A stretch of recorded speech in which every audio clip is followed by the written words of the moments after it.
This is lecture 21 of mathematics class 10 science group. Our today topic is theory of quadratic equation unit 2. Student open page 38. Today we solve exercise 2.6 remaining questions from the previous lectures.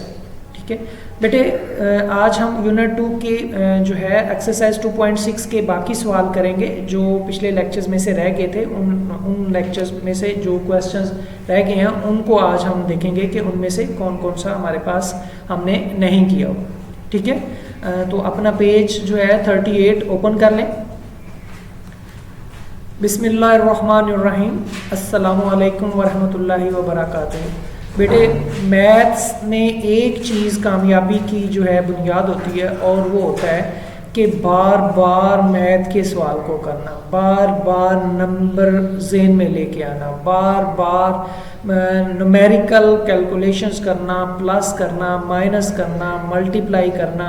ये जितना ज़्यादा हम करते हैं उतने जो है हमारे दिमाग के जो न्यूरॉन्स हैं उनका आपस में कनेक्टिविटी बढ़ती है और हमारे लॉजिक्स बेहतर होते जाते हैं और हम अपनी नॉर्मल लाइफ में भी ज़्यादा शार्प हो जाते हैं। मैथ में हेजिटेशन नहीं करनी, just do it, just do it, just do it, यानी करते रहना है और वो हमें वो जो होगा वो सही हो जाएगा। मैं आपको एक छोटी सी मिसाल देता हूँ, शायद आप मेरे इस बात पे कन्विंस हो जाए मेरे साथ। नंबर 1, क्या जब शुरू में हम छोटी क्लासेस में टेबल थे तो हम क्या करते थे? हम टेबल बार बार पढ़ते थे। अब अगर मैं कहता हूँ 11 4 सर, तो आप कहते हैं सर 44। क्यों? क्योंकि वो बार बार करने से हमारे ज़हन में फिक्स हो गया। कुछ चीज़ें दो तरह से की जा सकती हैं। एक तो अंडरस्टैंडिंग से कि जैसे 11 है उसको 4 से मल्टीप्लाई किया, 4 1s are 4, 4 1s are 4, तो 44 आ गया। ये कंसेप्ट जो है वो मल्टीप्लिकेशंस के लिए सिंपल जो जिनकी कैलकुलेशन बार बार होती है उनके लिए ये स्टेप ठीक नहीं है। वो उसका स्टेप वही वाला है कि एक रट्टा लगाओ या हमारे ज़हन में बैठा हो, जब हम कहें फौरी तौर पे जवाब आए। कौन सा काम शुरू करने कोई भी काम शुरू करने से पहले क्या कहना चाहिए? बिस्मिल्लाहिर्रहमानिर्रहीम कहना चाहिए। क्या है ये हमने लर्न कर लिया। अस्सलामु अलैकुम वरहमतुल्लाहि वबरकातुहू। जब हम कोई काम किसी से मिलते हैं, ये बात शुरू करने लगते हैं किसी और फर्ज से, तो पहले सलाम करते हैं और उसके ऊपर रहमत कंप्लीट सलाम करते हैं। तो आप भी वालेकुम सलाम वरहमतुल्लाहि वबरकातुहू कहा करें जब आप अस्सलामु अलैकुम मुझसे सुनते हैं। ठीक है, तो आज की अच्छी बात ये है कि मैथ से रिलेटेड मैथ उतना उस फर्द को ज़्यादा आएगा जितना वो बार बार प्रैक्टिस करेगा। आती भी एक्सरसाइज हो फिर भी उसको बार बार करेंगे तो आपको नया से नया जो है उसमें आसानी और शार्ट करने का तरीका कराएगा। लेकिन शर्त यह है कि कोई स्टेप नहीं छोड़ने। अगर स्टेप छोड़ छोड़ के करेंगे तो फिर आपके ज़हन में शार्ट होता जाएगा और एंड रिजल्ट ये लिखेगा कि वो नहीं होगा। कुछ बच्चे क्या करते हैं, अच्छा नहीं मैं बोर्ड के पेपर में पूरे स्टेप लिखूंगा। बेटे, जब प्रैक्टिस में नहीं किया तो बोर्ड में अक्सर वो हम भूल जाते हैं, तो उन चीज़ों से आपने अवॉइड करना है। प्रैक्टिस में भी पूरे स्टेप ही करने हैं। चलें, आज का थर्ड क्वेश्चन है और उसका सेकंड पार्ट है, वो हम शुरू करते हैं। Use synthetic divisions to find the value of L and M if. ये वही वाला सवाल है जो इससे पहले किया था। तो इसमें x3 minus 3lx² plus 2mx plus 6, ठीक है, और इसको एक दफ़ा हमने 1 प्लस के साथ और एक दफ़ा -1 के साथ हमने इसको डिवाइड करना है। तो चलें शुरू करते हैं। तो हमने कोएफिशिएंट लिख लिया, पहला 1 है, दूसरा कोएफिशिएंट 3l है -3l, तीसरा है 2m और फोर्थ है 6 है। ठीक है, तो 1, अब 1 का एरो की डाल के सेम एज इट इज़ लिख देंगे। अब इसको और इसको आपस में मल्टीप्लाई करेंगे और जवाब को यहाँ पे लिख देंगे। ठीक है, तो 1 को 1 से मल्टीप्लाई किया और तो ये आ गया 1 -3l आ गया। अब हम क्या करेंगे कि 1 को इससे मल्टीप्लाई करेंगे तो ये क्या हो जाएगा कि 1 -3l यहाँ पे आ जाएगा। तो 2m -3l प्लस 1 यहाँ पे आ जाएगा, तो ये हम यहाँ पे लिख देंगे। ठीक है, अब इसको माइनस से मल्टीप्लाई करेंगे तो ये आ जाएगा, 1 से मल्टीप्लाई करेंगे तो इसका जो जवाब होगा वो यहाँ पे हम लिख देंगे। तो ये आ जाएगा 2m -3l प्लस 1। ठीक है, और जब ये सॉल्व करेंगे तो इसको ये 1 और 6 जो है आपस में प्लस हो जाएगा, तो 2m माइनस 3l प्लस 7। और हमें पता है कि ये जो है वो यहाँ हमने टर्म्स में पढ़ा हुआ है 1 आर फैक्टर्स ऑफ पॉलिनोमियल, तो ये क्या है इज इक्वल टू क्या है r 0 है, r क्या है 0 है, तो इसको हम इक्वल टू 0 कर लेंगे। तो 2m minus 3l plus 7 is equal to 0, ये पहली इक्वेशन हो गई। ठीक है, अब इसी तरह हमने जिस तरह ये किया उसी तरह हम ये करेंगे, अब लेकिन -1 के साथ करेंगे, सेम वही प्रोसेस होगा। तो जवाब क्योंकि वही है तो यहाँ पे भी हम वो कर सकते हैं कि इसके साथ -1 करेंगे तो ये हर एक का साइन चेंज होता जाएगा, सेम थोड़ा सा मिलता जुलता होगा। तो -1 से जब हम इसको सॉल्व करेंगे तो ये 1 वैसे ही आ जाएगा, ये इसके साथ मल्टीप्लाई होगा तो -1 आ जाएगा, तो ये -3l -1 आ जाएगा। फिर -1 के साथ हम मल्टीप्लाई करेंगे इसको, तो उसका जवाब जो होगा, सॉरी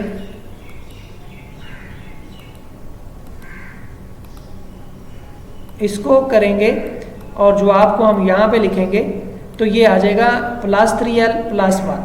ठीक है, अब फिर इसको सॉल्व कर लेंगे 2m + 3l + 1, तो -1 के साथ जब इसको मल्टीप्लाई करेंगे, ठीक है, तो साइन चेंज के साथ इसको हम क्या करेंगे यहाँ पे लिख देंगे। ठीक है, क्योंकि -1 है, तो -2m -3l -1 ये और ये सॉल्व होंगे, तो -2m -3l और 6 में से -1 निकालेंगे 5 आ गया, तो दूसरी इक्वेशंस मेरे पास ये आ गई। ठीक है, तो जो दूसरी इक्वेशंस है वो आ गई -2m -3l + 5, ये रिमाइंडर है, इज इक्वल टू 0 के बराबर इसको कर देंगे। तो -2m -3l + 5 is equal to 0। Adding equations 1 और 2, उन दोनों को आपस में इक्वेशंस को हम क्या कर देंगे, ऐड कर देंगे, ये दोनों आपस में कट गए, -3l और -3l -6l हो गया, 7 और 5 प्लस करेंगे 12, और ये इज इक्वल टू क्या हो गया, इक्वल के दूसरी तरफ जाएगा तो -12 हो जाएगा, माइनस के साथ कट जाएगा, और 6 को हम 12 पे डिवाइड करेंगे तो 6 1s are and 6 2s are 12, तो l की वैल्यू के मेरे पास क्या आ जाएगी, 2 आ जाएगी। फिर इसी तरह इस l की वैल्यू को हम इक्वेशंस 1 में पुट करेंगे या इक्वेशंस 2 में पुट कर लेंगे, 1 में जिसमें आपको सहूलत लग रही है, तो 2m -3 और l की वैल्यू 2 है, तो वो पुट कर दी, -6 आ गया +7, 7 और 6 को सॉल्व करेंगे तो यहाँ 1 आ जाएगा, 1 को इक्वल के दूसरी तरफ ले जाएं तो m की वैल्यू क्या आ जाएगी, m इज इक्वल टू -1/2, ये मेरे पास m की वैल्यू आ गई। ठीक है, तो m is equal to -1/2, l की वैल्यू 2 है, तो ये मेरा जवाब होगा, ये वाला एंड वाला जो है मेरा जवाब होगा। ठीक है, ये वाला जवाब होगा, ये वाला जवाब होगा। ठीक है, हो गया, क्लियर हो गया। अब चले आगे सवाल देखते हैं।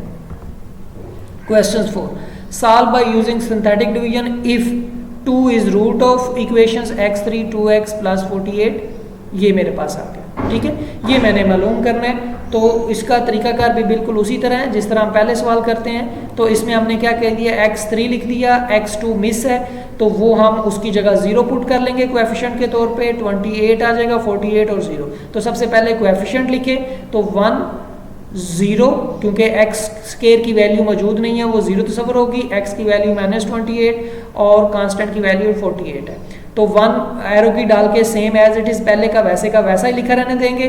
तो अब इस 1 को इससे मल्टीप्लाई करेंगे और जवाब हम यहाँ पे लिखेंगे, 2 1s are 2, तो यहाँ पे लिख दिया। ठीक है, फिर इसको सॉल्व करेंगे, 2 आ गया, इसको इसके साथ मल्टीप्लाई किया, 4 और 4 को यहाँ पे लिख दिया। ठीक है, अब 28 में से 4 निकाल दें, -24। ठीक है, तो यहाँ 24 आ गया, 24 को जब हम सॉल्व करेंगे तो ये आ जाएगा -24। तो अब हम यहाँ पे इसके साथ मल्टीप्लाई करेंगे तो 48, तो 48 में से 48 निकालेंगे 0, तो रिमाइंडर हमारे पास 0 बच गया। अब हमने क्या करना है, रूट्स मालूम करने हैं सिंथेटिक डिवीजन इक्वेशंस। ठीक है, तो हमने क्या करना है, इसको सॉल्व करना है। अब इस वाली वैल्यू की हम क्या करेंगे, एक्सप्रेशंस बना देंगे, 24 वैसे का वैसा, 2 के साथ x लिख देंगे और 1 के साथ x स्क्वायर लिख देंगे, तो 1 लिखा नहीं जाता है, वैसे ही आ जाता है। ये मेरे पास इज इक्वल टू 0 है, क्योंकि ये हमने पहले से कर लिया हुआ है, 0 आ गया। अब हमें इसके हम क्या कर लेंगे, फैक्टर्स बना लेंगे, ठीक है। तो हमने +2 लेके आना है और मल्टीप्लाई करें तो 24 लेके आना है, तो 6 और 4 ले आएंगे, ठीक है। इसके फैक्टर्स बनाएंगे, इसमें x कॉमन है, x आ गया x + 6, इसमें -4 कॉमन है, फिर अंदर x + 6 आ गया, ठीक है। तो x + 6 एक दफ़ा लिख लिया और x - 4 एक दफ़ा लिख लिया, क्योंकि x + 6 कॉमन है = 0, और इसको बारी बारी x - 4 = 0 एंड x + 0, तो x की वैल्यू 4 आ गई और इधर x की वैल्यू क्या आ गई, -6 आ गई। एक 2 है, एक 4 है और एक -6 है, तो ये 3 रूट्स हो जाएंगे इस इक्वेशंस के, क्योंकि एक उन्होंने दिया हुआ है, बाकी जो 2 जो हैं वो हमने अपनी इक्वेशन से मालूम कर लिए। तो एंड पे लिखना है hence -6, 2 and 4 are the roots of given equations. ये वाला इक्वेशंस है कि एक रूट जो उन्होंने दिया हुआ है वो भी लिख देंगे और साथ जो जवाब होगा वो भी हम उसके साथ क्या करेंगे, लिख लेंगे, वो भी हम उसके साथ जो है वो भी उसको क्या करेंगे, वो भी लिख लेंगे। चलें अब इसी का पार्ट 2 देख लें। 3 is the root of equations, ये वाली इक्वेशंस है, सेम उसी तरह करना है, कोई चेंज नहीं। सबसे पहले कोएफिशिएंट लिखेंगे, 2 आ गया, -3 आ गया, -11 आ गया, 6 आ गया, और 3 जो है उन्होंने एक रूट दिया हुआ है, इससे हम क्या करेंगे, इक्वेशंस मालूम कर लेंगे। 3 और पहला 2 जो है एरो की के साथ वैसे लिख देंगे, अब इसको उससे मल्टीप्लाई करेंगे, 6 आ जाएगा। 6 को जो है वो हम जवाब को यहाँ पे लिख देंगे, ठीक है। अब इसको सॉल्व करेंगे, ठीक है, तो 6 में से 3 निकालेंगे तो 3 आ जाएगा। इस 3 को इसके इस 3 को इसके साथ मल्टीप्लाई करेंगे और जवाब को हम यहाँ पे लिख देंगे, तो 9 आ जाएगा। 3 3s are 9, तो इसको सॉल्व करेंगे, -2 आ जाएगा, ठीक है। -2 को हम क्या करेंगे कि इस 2 को -3 से मल्टीप्लाई करेंगे, 3 को -2 से मल्टीप्लाई करेंगे, तो जो जवाब होगा वो हम यहाँ पे लिख देंगे, ठीक है। तो -6 आ जाएगा, 6 और 6 आपस में काट जाएंगे, 0। अब ये पूरी इक्वेशंस जो है हमें पता है = 0 है, तो वो हम = 0 लिख लेंगे। अब इसके फैक्टर्स बनाएंगे, दरमियान वाले के 3x के 2 फैक्टर्स बनते हैं, 4x - x, तो ये हम लिख देंगे। तो इन दो में 2x कॉमन है, वो बाहर लिख देंगे, अंदर बच जाएगा x + 2, यानी इसमें से इसको 2x पे डिवाइड करेंगे तो x रह जाएगा, इसको 2x पे डिवाइड करेंगे तो 2 आ जाएगा। अब इसमें से देखें तो -1 कॉमन है, तो इसमें भी x + 2 अंदर आ जाएगा। x + 2 दोनों में कॉमन है, फर्स्ट और सेकंड टर्म में, इसको एक दफ़ा लिख लेंगे, और 2x - 1 जो इसमें रह जाएगा उसको एक दफ़ा लिख लेंगे। अब इसको बारी बारी जो है वो हम एक दफ़ा 2x - 1 = 0, x + 2 = 0 कर देंगे। तो इस तरफ हम करेंगे, -1 उधर जाके 1 हो जाएगा और x जो है 1/2 हो जाएगा, और इधर क्या होगा, x + 2 = 0, तो x -2 आ जाएगा। तो एक वैल्यू जो है वो मेरे पास ये आ गई x की, और एक वैल्यू जो है 1/2 आ गई, तो एक मेरे पास ये है, ठीक है। इन तीनों को मैं इकट्ठा करके लिख दूंगा, एक ये, ठीक है, एक ये, इन तीनों वैल्यू को इकट्ठा करके लिख दूंगा। और लिखने का तरीकाकार मेरा बेटा ये होता है कि पहले छोटी वैल्यू, फिर बड़ी और फिर बड़ी, तो इसमें -2 सबसे छोटी है, फिर 1/2 और फिर 3 जो है वो वैल्यू जो है ऑर्डर्स वाइज करके मैंने लिख दी कि ये मेरे रूट ऑफ जो है वो इक्वेशंस है, रूट ऑफ इक्वेशंस ये वाले हो गए मेरे। अब इसी का पार्ट 3 देख लें। -1 is the root of equations, और इक्वेशन ये वाली है, ये भी सेम वही तरीकाकार है, कोई फ़र्क नहीं है, लेकिन थोड़ा रेपिटेशंस है। चलें प्रैक्टिस के तौर पे हम इस सवाल को भी कर लेते हैं। तो सबसे पहले हमने कोएफिशिएंट लिखने हैं, पहला 4 है, फिर -1 है, फिर -11 है और फिर -6 है, ये कोएफिशिएंट लिख दिए। अब -1 है तो हमने -1 यहाँ पे लेफ्ट साइड पे लिख दिया, 4 एरो की डाल के वैसे का वैसा लिखा रहने देना है। पहले 1 और 4 को आपस में मल्टीप्लाई करना है, तो जवाब जो है वो यहाँ पे लिखा जाएगा। -4 आ गया, -1 और -4 -5 के बराबर है, ठीक है। और जो है वो यहाँ पे हम इसको सॉल्व करेंगे। तो अब हम क्या करेंगे, 1 को 5 से मल्टीप्लाई करेंगे, ठीक है, -1 और -5 को, तो ये जवाब 5 आ जाएगा। इसको हम क्या करेंगे, यहाँ पे लिखा रहने देंगे, ठीक है। तो 5 आ जाएगा। अब हम क्या करेंगे कि इन दो को सॉल्व करेंगे, -11 से 5 निकालेंगे, -6 आ जाएगा, ठीक है। तो इसको सॉल्व करेंगे तो ये जवाब ये आ जाएगा, ठीक है। तो -1 और -6 आ जाएगा, इन दोनों को आपस में मल्टीप्लाई करेंगे, जवाब 6 आएगा। और ये 6 और -6 आपस में काट जाएंगे, तो यहाँ पे क्या आ जाएगा, 0 आ जाएगा। इसको हम इससे इक्वेशंस बना लेंगे, -6 आएगा, -5x आएगा और +4x2 आ जाएगा। तो ये इक्वेशंस बन गई, क्योंकि ये इक्वल टू 0 है, ये पहले से हमें पता है, तो ये मैंने इक्वेशंस लिख ली। दरमियान वाले नंबर्स का मैंने क्या करना है, फैक्टर्स बना लेने हैं। तो 4x² -8x +3x -6, यहाँ -8x इसलिए लेके आए क्योंकि 5 के साथ माइनस थी, और इन दोनों के साथ प्लस और माइनस इसलिए किया क्योंकि ये -24 लेके आ रहा है। ठीक है, तो 4x इन दोनों में कॉमन है। ठीक है, 4x कॉमन ले लिया, x -2 आ गया, और इसमें 3 कॉमन है तो x +2 आ गया। ठीक है, सॉरी x -2, यहाँ पे गलती है कि यहाँ पे +2 लिखा है, ये -2 है। ठीक है, -2, x -2 आ गया, क्योंकि ये पता यहाँ से चलता है कि जो यहाँ पे आएगा वही यहाँ पे आना चाहिए। अगर वो नहीं आ रहा तो आपके फैक्टर्स ठीक नहीं है, या उसके आर्डर्स ठीक नहीं है, उसको आर्डर्स में ठीक करना है, या फैक्टर्स बन ही नहीं रहे। ठीक है, अगर फैक्टर्स बन चुके हैं तो फिर यहाँ पे कोई गड़बड़ है, आर्डर्स में आप देखें कि कहीं गलती की होगी या कोई साइन में गलती की होगी, इसलिए फौरी तौर पे पिक हो गया। अब x -2 इन दो टर्म्स में कॉमन है, तो x -2 एक दफ़ा लिख लिया, इसमें से 4x बच गया और इधर +3 बच गया, उनको इकट्ठा करके लिख लिया। अब इनको बारी बारी जो है वो इक्वल टू 0 कर दें, 4x + 3 = 0, x -2 = 0, तो ये 2 उधर जाके +2 हो जाएगा, तो एक जवाब मेरे पास ये आ गया। ठीक है, x = 0, इसमें से 3 जो है इक्वल के दूसरी तरफ जाएगा -3, 4 मल्टीप्लाई हो रहा है, दूसरी तरफ जाके डिवाइड होगा, तो एक जवाब मेरे पास ये आ गया, -3/4 हो गया। और एक जवाब मुझे क्वेश्चन से पता चल रहा है कि -1 है, तो तीनों को बारी बारी आर्डर्स में करके लिख लेंगे। तो सबसे छोटी वैल्यू ये है, तो -3/4, फिर -1 और फिर x = 2 are the roots of given equations. ये 2 रूट्स हैं गिवन इक्वेशंस के, सॉरी 3 रूट्स हैं गिवन इक्वेशंस के। क्लियर हो गया बेटे?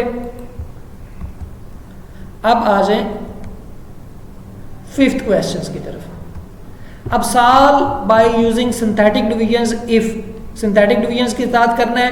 अब हमें उन्होंने क्या कर दिया, 2 रूट्स दे दिए।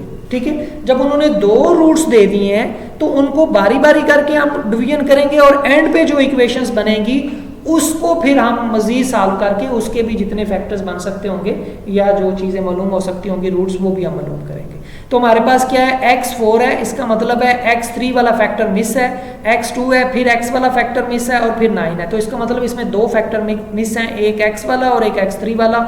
उनकी जगह 0 लिखते हैं, बाकियों की कोएफिशिएंट लिखते हैं। तो 1 0 -10 फिर 0 9 आ गया। ठीक है, तो इसमें जो मिसिंग फैक्टर है वो x3 वाला और x वाला है। अब पहले 1 के साथ करेंगे, तो 1 का 1 सेम एज इट इज़ वैसे लिखा रहने देंगे।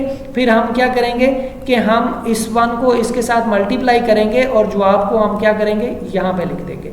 ठीक है, फिर हम क्या करेंगे, इस 1 को ये 1 को इसको सॉल्व करेंगे आपस में, 0 और +1 1 हो जाएगा, इनको आपस में मल्टीप्लाई करेंगे, जवाब को हम यहाँ पे लिख देंगे। तो 1 लिख दिया। ठीक है, 10 और 1 को सॉल्व करेंगे तो -9 आ गया। इसको हम क्या करेंगे, फिर इसके साथ मल्टीप्लाई करेंगे। ठीक है, तो ये -9 आ गया, और इसको हम इसके जवाब को हम क्या करेंगे, यहाँ पे लिख देंगे। ठीक है, फिर हम क्या करेंगे, फिर इसको 0 और -9 में से प्लस करेंगे तो -9 आ जाएगा। अब इस 1 को इस -9 के साथ मल्टीप्लाई करेंगे तो -9 आ जाएगा, और इसको जवाब को हम क्या करेंगे, यहाँ पे लिख देंगे। ठीक है, ये सॉल्व करेंगे तो 0 आ जाएगा। ये मेरे पास इक्वेशंस अब बन गई। अब इक्वेशंस को मैंने क्या करना है कि फिर अब 3 के साथ करना है। ठीक है, तो अब ये समझे कि मैं दोबारा इसको लिख के दोबारा करने लगा। तो ये 1 कैरो की डाल के वैसे आ जाएगा, फिर इसको मैं इसके साथ मल्टीप्लाई करूंगा और 1 को क्या करूंगा, यहाँ पे लिख दूंगा। ठीक है, तो ये 3 आ जाएगा। फिर इसको सॉल्व करूंगा, 4 आ गया। 4 को मैं क्या करूंगा कि इसको मैं यहाँ इसके साथ करूंगा, तो 12 आ गया। 12 को मैं इसके साथ लिख दूंगा, जवाब यानी मल्टीप्लाई करके जवाब यहाँ पे लिख दूंगा। अब 12 में से -9 निकालूंगा तो ये मेरे पास 3 रह जाएगा। तो अब मैं क्या करूंगा कि इस 3 को इस 3 के साथ मल्टीप्लाई करूंगा, इन दोनों को आपस में, और जवाब को यहाँ पे लिख दूंगा। तो अब ये देखें कि ये 3 3 = 9, तो यहाँ पे फिर मेरे पास क्या आ गया, 0 आ गया। ठीक है, तो अब मेरे पास ये एंड पे ये इक्वेशंस बन गए। ठीक है, ये अब इक्वेशंस बन गई। इसको मैं क्या करूंगा कि पहला 3 लिखा रहने दूंगा, ये 4x आ जाएगा और ये x² आ जाएगा।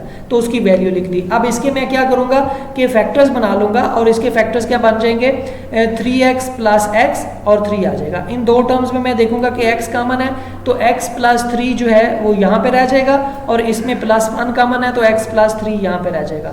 इन दो टर्म्स में x प्लस 3 में x प्लस 3 कॉमन आ जाएगा, इधर x रह गया और इधर 1 रह गया तो x प्लस 1 और यहाँ पे इक्वल टू क्या आ गया 0 आ गया। ठीक है, तो इनको बारी बारी में इक्वल टू 0 के बराबर कर लूंगा। x plus 1 is equal to 0 और x plus 3 is equal to 0। तो ये मेरे पास क्या आ गया x is equal to -1 and x is equal to -3 आ गया। दो फैक्टर्स, एक फैक्टर ये, एक फैक्टर्स ये, ठीक है, और दो फैक्टर्स जो है एक फैक्टर्स -1 और एक फैक्टर्स -3 वाला। तो इन 4 फैक्टर्स मेरे पास रूट्स बन गए, इनको मैं बारी बारी करके लिख लूंगा। तो -3, -1, 1 and 3 are the roots of given equations. और इसको इस तरह भी लिखा जा सकता है +-1 एंड +-3 जो है are the roots of given equations. इस तरह भी इसके फॉर्म को, सवाल के जवाब को हम जो है वो लिख सकते हैं।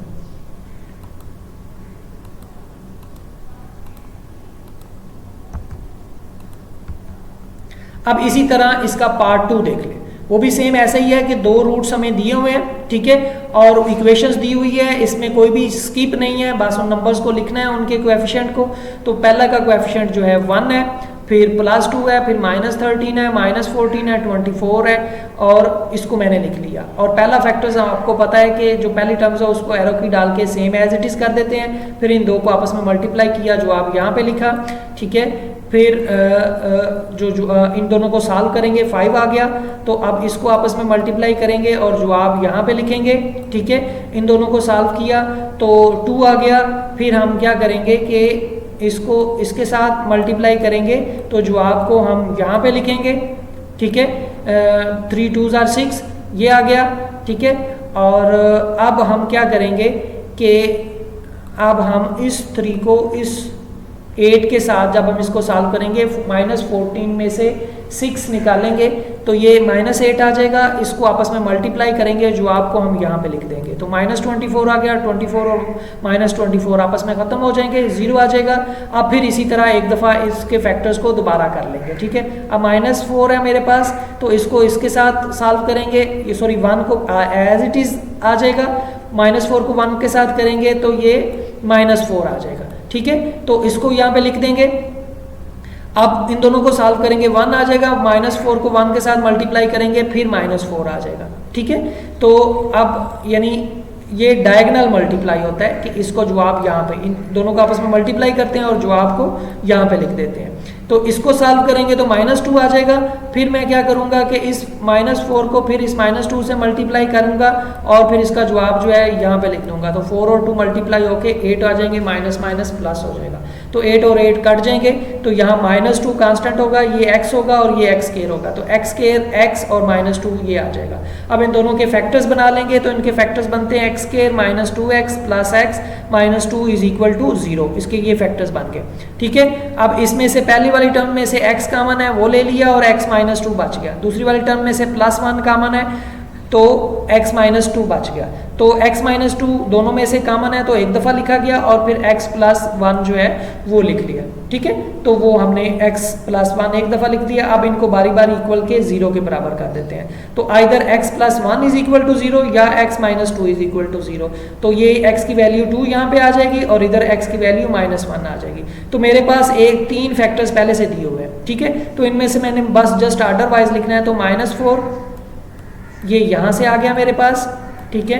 -1 यहाँ से आ गया, ठीक है। 2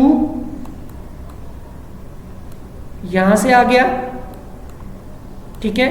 और 3 यहाँ से आ गया, ठीक है। तो ये मेरे पास वैल्यू आ गई -4 -1 2 और 3, ये मेरे पास वैल्यू आ गई। और ये 4 रूट्स जो हैं वो उस इक्वेशंस के, गिवन इक्वेशंस के 4 रूट्स बनते हैं। ठीक हो गया, क्लियर है। ये आसान है, रेपिटिशंस है, कोई ख़ास इसमें डिफरेंस नहीं है। अच्छा बेटे, ये आज की 2.6 एक्सरसाइज कंप्लीट हो गई और नेक्स्ट एक्सरसाइज में सिमल्टेनियस इक्वेशंस के हवाले से बात आएगी। उसकी डेफिनेशंस जो है आज हम फिर दोहरा लेते हैं। A system of equations having common solutions, अगर दो इक्वेशंस है और उनका सोल्यूशन कॉमन है, यानी उसका भी सोल्यूशन वही है और सेकंड वाली इक्वेशंस का भी सोल्यूशन वही है, तो हम ये कहेंगे ये सिमल्टेनियस इक्वेशंस है। तो उन इक्वेशंस को हम सिमल्टेनियस इक्वेशंस कहेंगे। The set of all ordered pair X और Y which satisfy the system of equations is called the solution set of the system। वो उस इक्वेशंस का सॉल्यूशन सेट कहलाएगा। ठीक है, वो सारे ऑर्डर पेयर्स जो दो इक्वेशन से रिलेटेड जो हो सकते हैं उनके हवाले से है। ठीक है, तो इसकी मज़ीद जो है वो हम नेक्स्ट लेक्चर्स में इसको जो है वो हम इसको मज़ीद डिटेल से इसको डिस्कस करेंगे। ओके बेटे, आज की आप 2.6 एक्सरसाइज कंप्लीट हो गई। इसको आपने नोटबुक के ऊपर लिखना है। ठीक है, और अगर आपके जहन में कोई सवाल है तो वो आप जो है वो कोई सवाल मुझसे पूछ सकते हैं। ठीक है, तो आपने झिझकना नहीं, बिला झिझक आप सवाल पूछें। टाइमिंग मैंने बताई हुई है, क्लास डिस्कशन में पूछें, ईमेल करें या व्हाट्सएप करें, किसी भी तरीक़ा से आप सवाल पूछ सकते हैं। बेटे अपना ख्याल रखिएगा। ओके, टेक केयर, अल्लाह हाफिज़।